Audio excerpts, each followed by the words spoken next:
আজকে শনিবারে আমাদের বাড়িতে পুরো ভেজ হয়। তো আজকে দুপুরের খুব সুন্দর একটা মেনু হয়েছে, আমার খুব পছন্দের একটা মেনু। পাতে যেটা থাকলে আমার খুবই ভালো হয় সেটা হচ্ছে শাক। এটা হচ্ছে আকাশনটের শাক সিদ্ধ করে লঙ্কা দিয়ে মাখা, আর এদিকে আছে পনির পটলের তরকারি।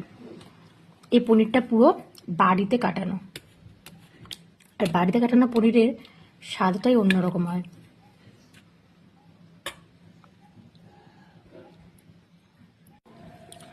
তোমরা কারা কারা এরকম বাড়িতে পনির কাটিয়ে এরকম পনিরের তরকারি খাও জানিও।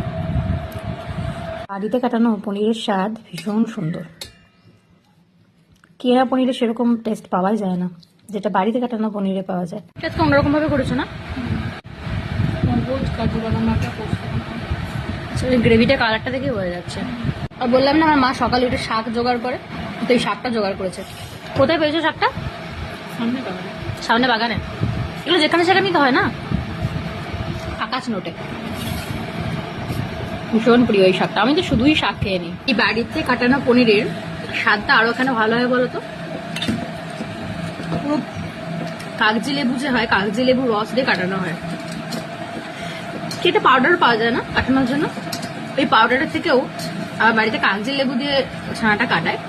একটা হালকা কাগজি লেবুরও সেন্ট ছাড়ে, সে কারণে পনিরটা আরো টেস্টি লাগে।